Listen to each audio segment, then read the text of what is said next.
오늘 우리에게 주시는 하나님 말씀은 창세기 6장 우리 1절에서 8절까지입니다. 다 찾으셔서 저와 함께 한 절씩 한 절씩 우리 교독하도록 하시겠습니다. 제가 먼저 1절 읽고 여러분들이 2절 읽고 그렇게 읽도록 하겠습니다. 제가 먼저 1절 읽겠습니다. 사람이 땅 위에 번성하기 시작할 때에 그들에게서 딸들이 나니 하나님의 아들들이 사람의 딸들의 아름다움을 보고 자기들이 좋아하는 모든 여자를 아내로 삼는지라. 여호와께서 이르시되 나의 영이 영원히 사람과 함께하지 아니하리니 이는 그들이 육신이 됨이라. 그러나 그들의 날은 120년이 되리라 하시니라. 당시의 땅에는 네피림이 있었고 그 후에도 하나님의 아들들이 사람의 딸들에게로 들어와 자식을 낳았으니 그들은 용사라 고대의 명성이 있는 사람들이었더라. 여호와께서 사람의 죄악이 세상에 가득함과 그의 마음으로 생각하는 모든 계획이 항상 악할 뿐임을 보시고 땅 위에 사람 지으셨음을 한탄하사 마음에 근심하시고 이르시되 내가 창조한 사람을 내가 지면에서 쓸어버리되 사람으로부터 가축과 기는 것과 공중의 새까지 그리하리니 이는 내가 그것들을 지었음을 한탄함이니라 하시니라. 그러나 노아는 여호와께 은혜를 입었더라. 아멘. 제가 문제 하나 내겠습니다. 한번 문제를 들어보시고 여러분들이 답을 잘 찾으셨으면 좋겠는데요. 자, 문제는요. 한 사람이 술에 취해서 길에서 소리를 고래고래 지르는 것을 사자성어로 무엇이라고 하는가? 예, 끝이 가짜로 끝나는 사자성어입니다. 여러분 혹시 아세요? 끝이 가짜로 끝나는. 여러분들이 모르실 것 같아서 객관식으로 준비했거든요. 자, 1번 고음 불가. 예, 1번 고음 불가. 2번 이럴수가. 예. 3번 미친 건가? 예. 4번 아빠인가? 물론 이제 엄마일 수도 있지만 아빠인가? 여러분 정답 몇 번? 아마 뭐 여러 가지 답들이 있겠습니다. 문제를 맞출 때 사실 가장 중요한 게 무엇이냐면요. 문제를 낸 사람의 그 문제의 의도가 무엇인지를 아는 게 제일 중요합니다. 그래야 정답을 맞출 수가 있죠. 제가 이렇게 문제로 시작하는 이유는 사람의 인생도요 꼭 찾아야 되는 정답이 있습니다. 아마 여러분들의 인생에 많은 문제들이 찾아올 텐데 그 문제 가운데서 정답을 찾는 것은요 하나밖에 없어요. 그 문제를 주신 분, 하나님의 뜻이 무엇인지를 아는 것이 가장 중요합니다. 하나님이 왜 우리에게 이러한 문제를 허락하시는가? 하나님이 왜 우리에게 이런 문제를 주셨는가? 그 답을 찾으시려면요 하나님의 뜻, 하나님의 마음을 아는 것이 가장 중요합니다. 오늘 이 시간이요 여러분들이 하나님의 뜻, 하나님의 마음을 여러분들이 알아서 여러분들의 인생에 있는 그 문제들의 정답을 찾으시기를 간절히 축복합니다. 아멘. 잠깐 기도하고 시작하겠습니다. 사랑하는 하나님, 우리의 인생에도 꼭 찾아야 되는 정답들이 있습니다. 얼마나 많은 문제들이 우리를 사로잡고 있는지 모르겠습니다. 하나님, 하나님의 뜻을 알게 하여 주시고 하나님의 마음을 알게 하여 주셔서 우리의 인생의 정답을 찾게 하여 주시고 우리가 정답 붙잡고 잘 살아갈 수 있도록 주님 은혜 베풀어 주시옵소서. 오늘도 말씀 앞에 섭니다. 하나님의 음성을 듣게 하여 주시고 하나님의 뜻을 알게 하여 주시옵소서. 감사합니다. 예수님의 이름으로 기도드리옵나이다. 아멘. 우리가 지난주서부터 하나님의 사람 노아라는 제목을 가지고 노아의 이야기를 살펴보고 있습니다. 이 마지막 시대 가운데 하나님이 노아를 어떻게 사용하셨는지 그리고 그 노아라는 사람이 어떤 사람인지를 저희가 같이 보고 있는데요. 특별히 지난주는 실패자 노아라는 제목을 가지고 이 인생 가운데서 실패했던 노아가 실패했던 그가 하나님 가운데 어떻게 쓰임받는지에 대해서 저희가 함께 나누었습니다. 오늘은 이어서 창세기 6장으로 넘어오는데 이 창세기 6장으로 넘어오면서 하나님께서 이 땅을 물로 심판하시기로 결정을 하시죠. 왜 심판하시기로 결정하시는지가 잘 나와 있습니다. 자, 5절, 6절, 7절인데요. 우리 한번 같이 읽어보도록 하겠습니다. 함께 한 목소리 읽겠습니다. 여호와께서 사람의 죄악이 세상에 가득함과 그의 마음으로 생각하는 모든 계획이 항상 악할 뿐임을 보시고 땅 위에 사람 지으셨음을 한탄하사 마음에 근심하시고 이르시되 내가 창조한 사람을 내가 지면에서 쓸어버리되 사람으로부터 가축 기는 것과 공중의 새까지 그리하리니 이는 내가 그것들을 지었음을 한탄함이니라 하시니라. 아멘. 하나님이요 마음에요 근심하시고 한탄하신다라고 여기 표현하고 있어요.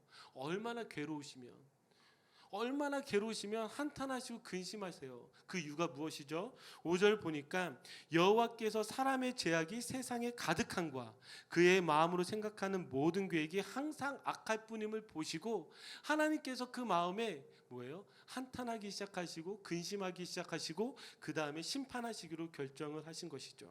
그러면 왜 사람이 이렇게 악해졌을까요? 자, 그것을 1절을 보면 이렇게 나와 있습니다. 자, 사람이 땅 위에 번성하기 시작할 때에 이 번성하다라는 단어는요 히브리어로 라바브라는 단어인데요. 이거는요 수가 무수히 증가하다. 그러니까 어떤 말이 되는 거예요? 사람이 이 땅 위에서요 인구가 많아지기 시작했다라는 거예요. 사람의 수가 늘어나기 시작했다는 거예요. 그러면서 뭐라고 여기 끝 말미에 이야기하고 있냐면 그 무서히 늘어난 사람들에게서 딸들이 났다라고 합니다. 그러면서 2절에 연결하는 것이 하나님의 아들들이요 바로 그 사람의 딸들의 아름다움을 보고 그들이 좋아하는 모든 여자를 아내로 삼았다라고 이야기해요. 여기 보시면은요 하나님의 아들들이 등장을 하는데 이 하나님의 아들들이 누구인가에 대해서 아직도 신학적으로 좀 이슈가 있고 논쟁이 있습니다. 정확하게 알 수가 없는 것이죠.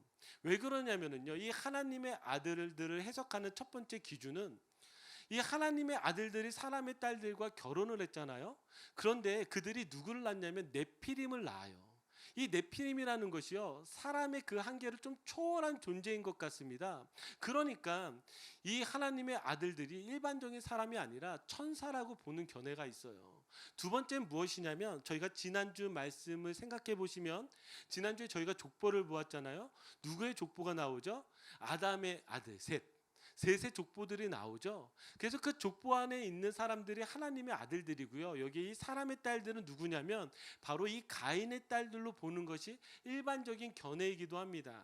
그런데 제가 볼 때는 성경은 일단 정확하게 누구인지 말하고 있지 않아요. 그런데 저희가 알 수 있는 건 무엇이냐면 하나님의 아들들과 사람의 딸들을 대조적으로 이야기하고 있는 것이죠. 그러면서 뭘 얘기하고 싶은 거냐면 지금 저희 제목이 하나님의 사람 노아잖아요. 이와 같이 하나님의 사람으로 이 땅 가운데 살아가야 되는데 그들이 어떻게 타락하게 되었는지 그들이 어떻게 무너지게 되었는지를 지금 성경은 이야기하고 싶은 거죠. 그러면 어떻게 이들이 무너지게 되었을까요? 자, 2절을 다시 보시면 저희가 중요하게 봐야 되는 동사가 무엇이냐면 보세요. 하나님의 아들들이 사람의 딸들의 아름다움을 보고 이 보다라는 동사가 상당히 중요합니다. 왜냐하면 그들이요 보기 시작했을 때 타락한 거예요. 즉 눈에 보이는 것을 쫓아 살아갈 때 타락한 거예요. 여러분 기억하세요. 사람은 자기의 인생에 눈에 보이는 것으로 채우기도 하지만 눈에 보이지 않는 것으로 채워야 하기도 합니다. 그러니까 여러분들의 인생은 눈에 보이는 것을 채우기도 하고 눈에 보이지 않는 것을 채우기도 하는 것이죠. 그래서 우리의 눈에 보았을 때 좋은 것들 여러분들이 채워가시잖아요. 가방? 와 너무 이쁘다. 이건 딱 내 스타일이야. 이 가방을 사기도 하고요. 옷? 야, 이 옷 정말 내가 입으면 너무 멋있을 것 같아, 이쁠 것 같아. 이 옷을 사기도 하고요. 뭐 좋은 차, 좋은 집. 여러분들이 눈에 볼 때 보기 좋은 것들을 저희가 저희의 인생에 채운다라고 하죠. 그런데 여러분 일전에 기억하시겠지만 이 알라딘에서 나오는 이 요술램프 지니가 들어줄 수 없는 한 가지가 뭐죠? 사람의 마음을 바꿀 수가 없어요. 사람의 사랑을 얻을 수가 없어요. 이게 뭐예요? 돈 주고도 살 수 없는 거예요. 눈으로 보이는 것들은 돈 주고 다 살 수 있어요. 근데 눈에 보이지 않는 것들은 무엇이에요? 사랑이라든지 우정이라든지 우리의 마음에 관련된 것들이라든지 인격이라든지 그 눈에 보이지 않는 것들이요. 그 눈에 보이지 않는 것들을 우리의 인생에 채워가는 것이죠. 여러분들은 눈에 보이는 것으로 여러분들의 인생이 채워져 있습니까? 아니면 눈에 보이지 않지만 눈에 보이지 않는 것들이 여러분들의 인생에 채워져 있습니까? 이것은 매우 중요합니다.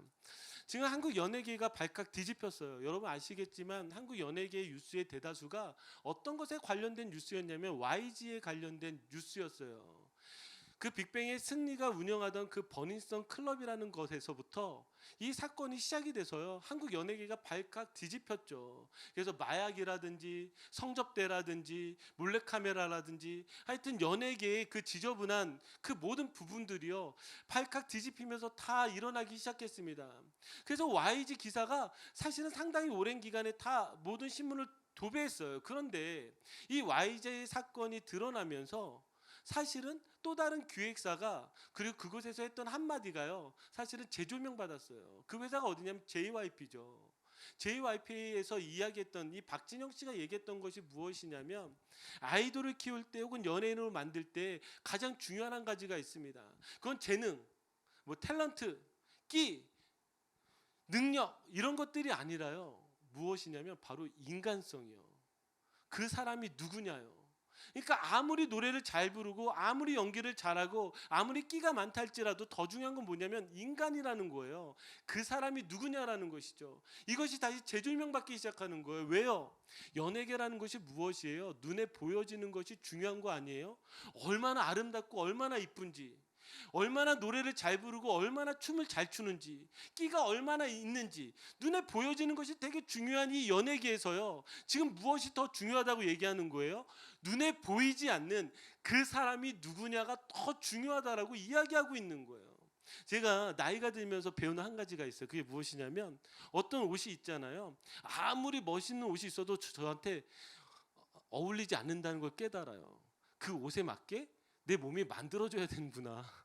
예, 뭐 옷을 걸쳤다고 제가 멋있어 보이지 않는구나 알게 됐고요. 더 중요한 걸 알게 된 게 뭔 줄 알아요? 옷보다도 더 중요한 게 뭐냐면, 무엇을 입어도 내가 더 멋있는 사람이 되려면 내가 누구냐가 더 중요하구나. 눈으로 비춰지는 것보다 정말 아무리 허름한 옷을 하나에 걸쳐도 저의 인격과 인간성과 제가 어떤 사람이냐에 따라서요, 전혀 다르게 보이게 되어지는 것이죠.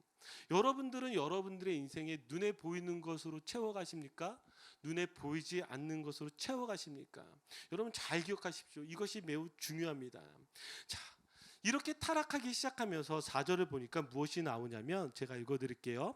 당시의 땅에는 네피림이 있었고 그 외에도 하나님의 아들들이 사람의 딸들에게로 들어와 자식을 낳았으니 그들은 용사라, 고대의 명성이 있는 사람들이었더라. 자, 여기 네피림이 등장을 하는데, 하나님의 아들들과 사람의 딸들이 결혼해서 등장하는 존재이죠. 이 네피림은 성경에서 많이 등장하지 않습니다. 그런데 이게 NIV 버전처럼 사실 거인이라고 번역하기도 해요. 그 이유는 무엇이냐면, 민수기 13장 33절에 이 네피림에 대해서 나오는데, 그 가나안 땅에 들어가기 전에 거기 12정탐꾼을 보내잖아요. 그러면서 그들이 그 땅을 보고 오면서 뭐라고 이야기하냐면, 거기서 네피림 후손인 아낙 자손의 거인들을 보았나니. 그러니까 여기 뭐예요? 거기 거인 같은 사람들 본 거예요. 그들이 누구예요? 네피림의 후손이라는 거예요. 그래서 성경을 번역하면서 네피림을 거인이라고 합니다. 그런데 이 말이 어디서부터 기원이 됐는지, 어원이 어떻게 되는지는 사실 아무도 몰라요. 그러나 추측할 수 있는 건 무엇이에요? 거인이었을 거고, 오늘 말씀 4절을 보니까 그들은 용사라, 고대의 명성이 있는 사람들이더라. 즉 눈에 보았을 때에 이 사람들이 가장 멋있고 가장 아름답고 가장 강하고 모든 것을 다 갖춘 사람들이라고 이야기하고 있는 거예요. 누가요? 네피림이요. 이 말을 현대어로 바꾸자면 여러분들이 좀 더 알아듣기 쉽게, 뭐 예를 들어서 이런 거예요. 축구로 말하자면 메시, 호날두, 농구로 말하자면 카와이 레너드나 르브론 제임스, 우리 여성분들 못 알아들을 것 같아서 연예인으로 말하자면 BTS, 뭐 다 모르겠으면 부자로 이야기하자면 아마존 회장이나 구글 회장 정도 되는 사람들이에요. 이 사람들이 다 어떤 사람들이에요? 모든 사람들이 와 하면서 부러워하는 사람들인 것이죠. 그러니까 이 네피림이 등장을 하면서 이 세상에 무엇이 가장 중요한 거예요? 보여지는 것이 가장 중요해요. 보여지는 거. 그 보여지는 것을 내가 얼만큼 가지고 있느냐, 내 능력이 얼만큼 있느냐, 그것이 중요한 시대라고 이야기하는 것이죠. 그래서 가만히 잘 보니까요, 창세기 3장 1절부터 6절에 무엇이 나오냐면, 그 하와가 뱀에게 유혹을 받는 장면이 나옵니다. 뱀이 하와에게 이렇게 이야기해요. 하나님이 참으로 너희에게 동산 모든 나무의 열매를 먹지 말라 하시더냐? 그러니까 이 하와가 뭐라고 대답을 하냐면 이렇게 대답을 해요. 동산 나무의 모든 열매를 우리가 먹을 수 있지만, 자, 하나님 말씀에는 그가 이렇게 얘기해요. 하나님 말씀에는 동산 중앙에 있는 나무 열매는요, 너희가 먹지도 말고 만지지도 말라 하셨느니라, 이렇게 이야기해요. 그러니까 뱀이 이렇게 여자에게 이야기하죠. 하와에게 너희가 그거 먹어도 결코 죽지 않아. 그러면서 제가 5절 6절 읽어드릴게요. 6절 읽어드리면 여자가 그 나무를 본즉, 여기서 또 똑같은 단어가 나오죠. 보았어요. 그 나무를 보니까요, 어떻게 되기 시작하는 거예요? 보암직도 하고 먹음직도 하고 탐스럽기도 해서요, 결국 그 선악과를 따먹게 되는 거예요. 어디서부터요? 보았을 때서부터요. 지금 이전에는 하와가 무엇으로 살았던 거예요? 보이지 않는 것, 하나님의 말씀을 가지고 하나님의 말씀으로 채우는 삶을 살았는데, 그가 이제는 눈에 보이는 거, 눈에 보기에 좋은 거, 그리고 눈에 보기에 아름다운 거, 그것이 진리이고 진실이고 정답인 것처럼 생각해서 그것을 선택했단 말이에요. 그러니까 눈에 보이는 것을 쫓아 살아가는 것이 이 사람에게 정답이라고 생각하는 그때가 무너진 것이죠. 여러분 잘 기억하셔야 돼요. 한때 인터넷에서 유명했던 그 스티브 잡스의 유언이 있습니다. 아마 여러분들이 읽어보신 분도 있을 것이고 읽어보지 못한 분도 있을 텐데, 이 스티브 잡스 유언이 상당히 내용이 좋아요. 그래서 제가 한번 좀 읽어드릴게요. 저희 안에 영어권이 있어서 영어 써놨고요. 제가 한국말로 읽어드릴 테니까 여러분들 영어로 읽으시면서 쫓아오시면 될 것 같습니다. 스티브 잡스 유언입니다. 제가 읽어드릴게요. 나는 사업에서 성공의 최정점에 도달했었다. 다른 사람들 눈에는 내 삶이 성공의 전형으로 보일 것이다. 그러나 나는 이를 떠나서는 기쁨이라고 거의 느끼지 못한다. 결과적으로 부라는 것이 내게는 그저 익숙한 삶의 일부일 뿐이다. 지금 이 순간 병석에 누워 나의 지난 삶을 회상해 보면 내가 그토록 자랑스럽게 여겼던 주위의 갈채와 막대한 부는 임박한 죽음 앞에서 그 빛을 잃었고 그 의미도 다 상실했다. 어두운 방 안에서 생명 보조 장치에서 나오는 푸른 빛을 물끄러미 바라보며 낮게 웅웅거리는 그 기계 소리를 듣고 있노라면 죽음의 사자의 숨길이 점점 가까이 다가오는 것을 느낀다. 이제야 깨닫는 것은 평생 배굶지 않을 정도의 부만 축적되면 더 이상 돈 버는 일과 상관없는 다른 일에 관심을 가져야 한다는 사실이다. 그건 돈 버는 일보다는 더 중요한 뭔가가 되어야 한다. 그건 인간관계가 될 수 있고 예술일 수도 있으며 어린 시절부터 가졌던 꿈일 수도 있다. 쉬지 않고 돈 버는 일에만 몰두하다 보면 결과적으로 비뚤어진 인간이 될 수밖에 없다. 바로 나같이 말이다. 부에 의해 조성된 환상과 달리 신은 우리가 사랑을 느낄 수 있도록 감성이란 것을 모두의 마음속에 넣어주셨다. 평생에 내가 벌어들인 재산은 가져갈 도리가 없다. 내가 가져갈 수 있는 것이 있다면 오직 사랑으로 점철된 추억뿐이다. 이 스티브 잡스가 죽으면서 이렇게 유언했다고 해요. 그런데 여러분 아시는 분도 계시겠지만 이건 사실은 가짜 뉴스입니다. 스티브 잡스가 실제로 이렇게 유언하지 않았어요. 왜냐하면 그의 자서전에도 그의 유언이 기록되어져 있지 않고요. 그리고 그의 가족들도 그의 유언에 대해서 이렇게 이야기하고 있지 않습니다. 실제로 그가 무엇을 유언했는지는 아무도 몰라요. 그렇기 때문에 가짜 뉴스라고 하죠. 그래서 이 뉴스가 어디서부터 비롯됐는가 찾아보니까요, 대만의 한 수필집에서 이와 비슷한 내용이 나와 있고 누군가가 그것을 인용해서 아마 스티브 잡스가 죽으면서 이렇게 생각하지 않았을까라는 생각으로 아마 글을 남겼던 것 같은데, 이 글이 사실은 상당히 우리에게 큰 도전도 주고 어떤 깊은 생각의 울림도 주는 것 같아요. 제가 찾아보니까요, 스티브 잡스는 실제로 죽을 때요, 딱 두 마디만 했다고 합니다. 죽는 그 순간에요. 무엇이냐면 자기를 찾아온 그 가족들과 자기가 사랑하는 사람들을 향해서 무언가 말을 하고 싶은데 말을 할 수가 없어서요. 와, 오, 그가 한 말은 딱 이 두 마디래요. 볼 때마다 겨우겨우 소리를 내서 와, 오, 그러다가 숨졌다라고 하죠. 그러면 제가 왜 이 글을 이야기하냐면, 정말 우리가 인생에서 죽을 때요, 가져갈 수 있는 거 아무것도 없어요. 눈에 보이는 거요. 지금 이 글이 무엇을 이야기하고 있어요? 그가 일정 이상의 부가 되면은요, 그 부가요 의미가 없어요. 그것 때문에 기쁘지도 않아요. 좋지도 않아요. 여러분 경험해 보셨잖아요. 차도요. 일정 수준 이상이 되면 그냥 그 차가 그 차예요. 물론 더 좋은 차 타고 싶지만 그 차가 그 차예요. 집도요. 어느 정도 좋은 집 살아보면은요. 더 이상 그 집이 의미가 없어요. 내가 가지고 있는 것도요. 내가 한번 모아봐야지 수집하는 것들이요. 처음에는 막 기쁨으로 수집하고 모으기 시작하는데 일정 수준이 넘어가면요. 그게 그거예요. 왜죠? 그게 사람이에요. 여기서 고백하고 있는 것이 무엇이에요?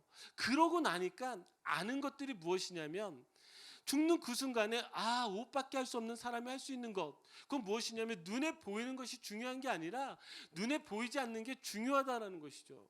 여러분 한번 어리신 시절을 회상해 보세요. 어렸을 때요. 여러분 언제 행복하셨어요? 어떤 추억이 좋은 추억이세요?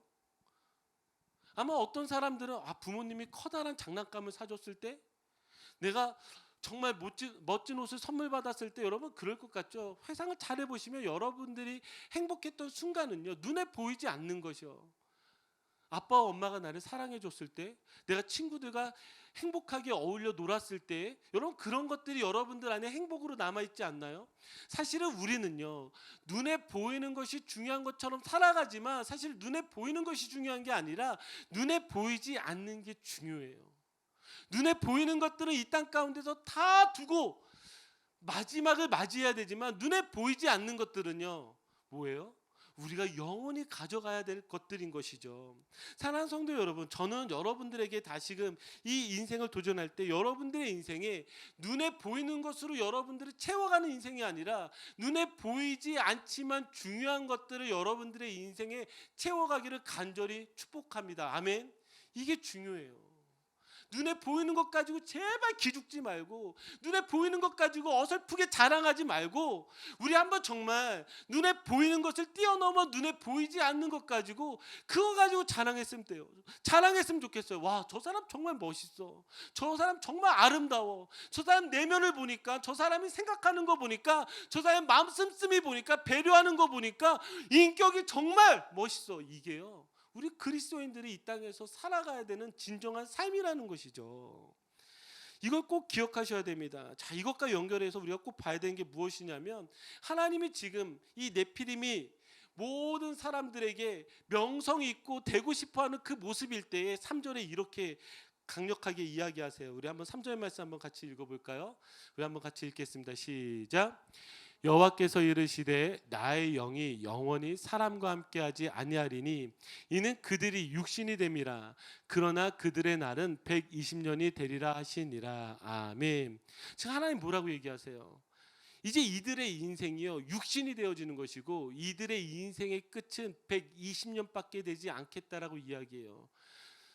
아무리 대단한 사람도요 이제 120년밖에 살지 못한다고 이야기해요. 이 말은 무슨 말이 되는 거예요? 끝이 있다라는 거예요. 모든 사람에게는 끝이 있다라는 거죠.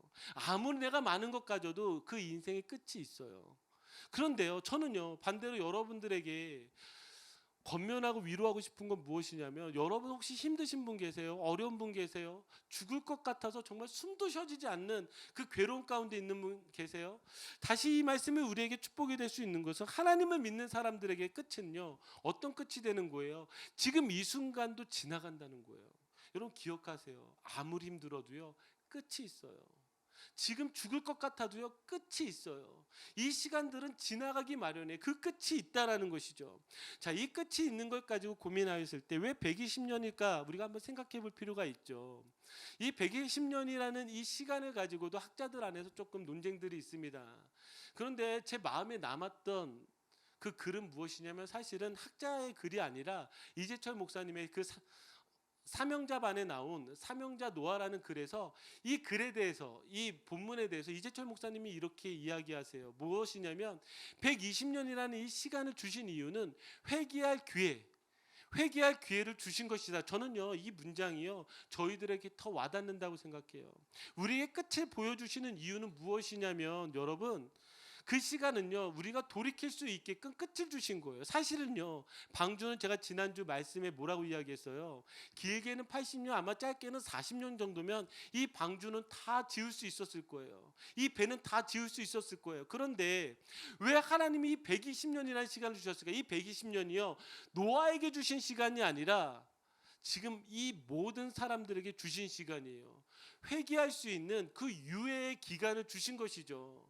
우리에게 끝이 있다라고 말씀하시는 것은 무엇이냐면 여러분들에게 돌이킬 수 있는 시간을 주시는 거예요. 여러분들이 문제를 만날 때 그 문제를 주시는 이유는 무엇이냐면 여러분들에게 돌이킬 수 있는 기회를 주시는 거예요. 여러분들이 힘든 순간을 주시는 이유는 무엇이냐면 여러분들이 돌이킬 수 있는 그 시간을 주신다라는 것이죠. 이것을 여러분들이 꼭 기억하셨으면 좋겠습니다. 우리에게 주는 이 끝은요 끝이 아니라 하나님이 주시는 기회인 것이죠. 저는 한 사람의 그 유언을 더 좀 여러분들에게 소개하고 싶은데 그 사람이 누구냐면 이병철 회장입니다. 고 이병철 회장을 알고 계신가요? 삼성의 창업주요. 그 이병철 회장이 기업을 이루고 한국에서 이제 가장 잘 사는 사람이 되었을 때 그가 이제 이 땅에서 타계하게 됐을 때 마지막 질문이 있었어요. 그래서 그가 하고 싶은 그 24개의 질문, 그 24개의 질문은 무엇이냐면 다 하나님에 관련된 질문이었어요. 그래서 신이 존재한다면 왜 자신을 드러내지 않는가라는 이 첫 질문부터요 지구의 종말은 오는가라는 이 마지막 질문까지 해서 친필로 해서 A4 용지 5장에 빼곡하게 그 질문들을 써서요 박기봉 신부에게 그것을 전달했죠. 그가 죽는 그 순간에 지금 무엇을 고민한 거예요? 눈에 보이는 것을 고민한 게 아니라 눈에 보이지 않는 것을 고민하기 시작한 거예요. 이건 내가 다 두고 가야 될 것이고 이제 내 앞에 펼쳐져야 되는 눈에 보이지 않는 것에 대해서 내 인생이 어떤지에 대해서 이걸 해결해야 되는 거죠. 끝이 오면 이걸 해결하게 돼 있어요. 그러면 이걸 어떻게 해결할 수 있을까? 그냥 이분의 이 질문에 우리가 대답할 수 있는 건 무엇이죠? 사실 우리 눈에 공기가 보이지 않는다 해도 우리 알고 있죠. 공기는 존재하죠. 소리가 보이지 않아도 우리는 소리를 알고 있죠. 왜죠? 느끼고 있기 때문이에요. 그렇다고 해서 우리가요 공기나 소리에 대해서 정확하게 알지 못해요. 그런데 이걸 좀 더 잘 설명할 수 있는 게 개미와 코끼리의 비유인 것 같아요. 개미는요 사실은 상당히 2차원적인 존재입니다. 개미는 자신이 기어다니는 그 평면만 인지를 해요. 그래서 그 평면만 인지를 해도 2차원적이라고 이야기를 하죠. 그런데 개미가 코끼리를 인식할 수 있을까요? 코끼리를 이해할 수 있을까요? 아마 개미가 코끼리를 이해하는 것은요 본인이 지나간 그 코끼리의 흔적만큼만 인식하는 거예요. 그러니까 개미만큼만 코끼리를 알 수 있는 것이죠. 그러면 사람이 하나님을 얼마큼 알 수 있을까요? 여러분 하나님 얼마큼 알 수 있어요? 얼마큼? 여러분들이 얼마큼 알 수 있다고 생각하세요? 이걸 더 잘 설명할 수 있는 게 제가 어렸을 때는 집에 흑백 텔레비전이 있었어요. 이러면 또 저만 또 너무 옛날 사람인가요? 예, 그때는 뭐 칼라 텔레비전이냐 흑백 텔레비전이냐 이게 그 집에 사는 생활의 척도가 됐거든요. 예, 너무 저 혼자 옛날 사람 같아 슬프긴 하지만 어쨌든 지금은 TV가 어때요? 지금 뭐 4D TV가 나오고 뭐 HD를 넘어서 뭐 4K 뭐 UHD 막 평면이 아니라 막 커브까지 나와요. 그런데 한번 생각해 보셨어요? 옛날 TV가요. 지금 나오는 4D에 4K의 UHD 그 TV에서 수신받는 그 프로그램을 수신받아서 볼 수가 있을까요? 받을 수가 없어요. 왜요? 이거는 기능이 그렇게 되지 않아요. 그렇게 높지 않아요. 요것만 할 수 있어요. 자기가 하는 그 안에서만 자기가 할 수 있는 것 안에서만 수신받을 수가 있죠. 우주를요. 물리학계에서는요. 11차원이라고 이야기를 합니다. 여러분 몇 차원에 사세요? 3차원에 사시잖아요.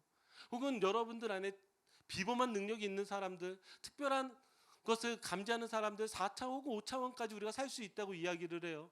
그렇다고 또 끝나신 다음에 제가 사실은 목사님 5차원에 살고 그럼 제가 무서우니까 그렇게 얘기하지 마시고요. 하여튼 인간이 살 수 있는 그 차원의 한계는 그렇게 작아요. 여러분 인간이 우주를 이해할 수 있어요. 11차원인데요. 이해 못해요.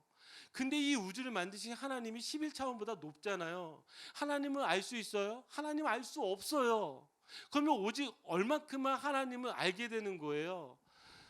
내가 이 개미와 같이, 아니 이 오래된 칼라 텔레비전과 같이 내가 인식하고 수신하고 받아들일 수 있는 그 수준만큼만 하나님을 이해하는 거예요. 그러니까 우리에게 왜 하나님이 말씀을 주셨어요? 하나님이 자신을 보여주시지 아니하시면 사람이 하나님을 이해할 수 없는 거예요. 누군지를 모르는 거예요. 아니 우리 옆에 있는 사람도 누군지 모르잖아요. 부부들이 10년 살고 제일 하는 말, 10년 살아도 이 사람 속 몰라요. 언제 알아요? 말해야 알아요. 말해줘야 알아요. 내 마음이 어떤지, 내가 무엇 때문에 속상한지, 어떻게 힘든지 말해주면 알아요. 말해주지 않아도 우리 부부는 마음이 통해요. 다 거짓말이에요. 그러다가 다 부부싸움하고 힘들어하고 어려워하는 거잖아요. 말해야 하는 거라고요. 하나님도요. 말한 만큼만 알아요. 그러니까 우리가 사실은 하나님을 알 수 있는 건 어디에서만 알 수 있어요? 하나님께서 말씀하신 말씀을 통해서만 알 수 있어요. 그래서 이 말씀은 어려운 말로 계시, 하나님이 보여주고 나타낸 것만 우리가 알 수 있는 거, 이 계시를 통해서만. 제가 왜 지금 이야기를 하냐면, 여러분 눈에 보이는 것을 쫓아 살아가는 사람들은요, 눈에 보이는 것 때문에 하나님을 잘 보지 못해요. 그러나 하나님의 말씀을 채우며 살아가는 사람들은 그 말씀을 통해서 하나님을 보기 시작하는 거예요. 다시 여러분들이 도전하고 싶은 건, 여러분들이 권면하고 싶은 건 무엇이냐면, 여러분들이 왜 하나님이 느껴지지 않냐면, 여러분들이 눈에 보이는 것 따라 살아가고 눈에 보이는 것이 중요하니까 하나님이 그 안에서 죽어도 보이지 않아요. 그런데 내가 말씀을 가지고 눈에 보이지 않지만 이 말씀을 가지고 이 땅에서 살아가는 사람은, 이 땅에서 형편없고 힘들고 어렵고 정말 죽을 것 같은 사람 같아도요, 그 사람 안에는요 하나님의 이야기가 있을 수밖에 없어요. 여러분들의 인생에 그래 무엇으로 채우느냐가 중요해요. 여러분 눈에 보이는 것을 쫓아 살아가시겠습니까? 눈에 보이지 않지만 여러분들 삶 안에 말씀을 채우며 살아가겠습니까? 저는 다시 여러분들에게 꼭 도전하고 싶은 건 무엇이냐면, 여러분들의 인생을 말씀으로 채워서 여러분들의 인생이 보이는 것을 따라 살아가는 것이 아니라 보이지 않는 것을 따라 살아가야 된다라는 말입니다. 지난 금요일에 콩카운티에서 규모 7.1의 강진이 있었어요. 여러분 느끼셨어요? 저는 솔직하게 이야기하지만 너무 둔감한 사람이어서 그동안 뭐 약한 지진들이 있어서 뭐 여러 사람들이 지진들을 느껴왔다고 하는데, 저는 태어나서 처음으로 지진을 느꼈어요. 그것도 제 몸이 느낀 게 아니라 제 눈앞에서 선풍기가 흔들리는 걸 보면서, 처음에 선풍기가 고장났나? 근데 옆에서 지진이야 라고 이야기해서 아 지진이구나. 얼마나 둔감한 사람이에요. 그런데 그 흔들림이 정말 커지는 걸 보면서 정말 많이 놀래기도 했습니다. 지난 금요일 날엔 7.1의 강진이 일어났고요. 목요일에는요 6.4 정도의 강진이 일어났죠. 지금은 안전하지만 이유는 어떻게 될까요? 여러분 생각해 보셨어요? 일본이요, 그 9점 몇에 엄청난 지진이 일어났을 때 그 전에 저희와 똑같이 7.1에 지진이 일어났었어요. 그 지진 이후에요, 이것이 경고가 되어져서요, 그 일본에 지진이 일어났던 거 다 무너졌잖아요. 어마어마한 사상자와 하여튼 거기 사고의 피해들이 어마어마하게 일어났잖아요. 여러분 기억하시죠? 지금 우리에게 일어난 이 지진이요, 우리에게 다시 더 크게 일어나지 말라는 법이 없어요. 또 이야기 듣고 우리 이사 가야 되나? 여러분 어디로 이사 가실래요? 어차피 서부 라인은 끝났어요. 여기 지진은 뭐 여기만 일어나겠어요? 여파로 그냥 쭉 하니까 서부 쪽은 안 되잖아요. 그럼 동부로 가시겠어요? 동부 남쪽으로 가면은요, 거기 여름마다 저희보다 더 심각한 거 아시죠? 허리케인에 여러분 실려 날아갈 수도 있어요. 어떻게 될지 몰라요. 동부요, 여러분 눈에 파묻혀 죽을 수도 있어요. 얼어 죽을 수도 있어요. 중부는 어때요? 토네이도 일어나잖아요. 중부라고 뭐 괜찮은가요? 거기요 토네이도 나서 어마어마해요. 달라스 이사 간 사람이 한 사람이 연락 왔더라고요. 목사님 여기도 살만한 곳이 못 됩니다. 거기도 죽음의 위협들이 있어요. 더 결정적인 건, 여러분의 비밀을 말씀드리자면, 여러분 여기에 화산이 있잖아요. 미국에 아세요? 옐로스톤에 화산이 많이 터지잖아요. 미국은 끝이에요. 화산재가 미국 전체를 다 덮어서 어떤 일이 일어나는 거예요? 사람이 살 수 없는 것이 돼요. 그러니까 미국에서 살 수가 없어요. 그럼 한국 가실래요? 한국은 뭐 지진이 안전해요? 요즘 전염돼 가지고 한국이 저희보다 지진이 더 자주 일어나는 거 아시죠? 여러분 어떻게 될지 몰라요. 근데 제가 왜 이 이야기를 하고 있을까요? 우리에게는 끝이 있다라는 걸 저는 여러분들 이야기하고 싶어요. 끝이 있는 인생이에요. 어쩌면 우리는 그 끝을 향해서 달려가면서 살고 있는 인생이에요. 여러분들의 인생에 자신할 수 있는 것이 무엇이 있습니까? 하나님을 만날 때 하나님 앞에서 여러분 뭐 자랑하시겠어요? 하나님 저 돈 얼마큼 벌었어요. 저 돈 얼마큼 썼어요. 저 이만큼 가지고 있었어요. 이거 자랑하실래요? 하나님이 여러분들에게 눈에 보이지 않는 딱 한 가지 물어보세요. 너 어떤 사람이야? 너 삶에 너의 인생에 말씀이 얼만큼 채워졌어? 지금 이거 물어본다고요. 지금 우리가 이 시대 가운데서 어쩌면 끝을 향해서 언제 죽을지도 모르는 이 마지막 시대 가운데서 우리가 하나님의 사람으로 살아가는 것은요. 세상에서 볼 때 눈에 보기 좋은 것들을 따라 살아가는 사람이 아니라 우리에게 주신 그 말씀 붙잡고 이 땅 가운데서 그 말씀대로 살아가는 사람이어야 되는 줄 믿습니다. 아멘. 저는 여러분들이 그런 성도, 그런 그리스도인이 되기를 간절히 축복합니다. 아멘. 자, 8절 이 말씀 읽고 제가 말씀 마무리 짓게요. 그러나 노아는 여호와께 은혜를 입었더라. 그럼 이 말이 어떤 말이 되는 거예요? 그는요, 눈에 보이는 대로 살아간 사람이 아니라 그럼에도 불구하고 하나님 말씀대로 그 안에 살아간 사람들이라는 거예요. 여러분들에게 은혜가 있기를 간절히 원합니다. 여러분들의 인생과 삶에 하나님께서 반드시 은혜를 주실 줄 믿습니다. 아멘. 우리 같이 기도하겠습니다.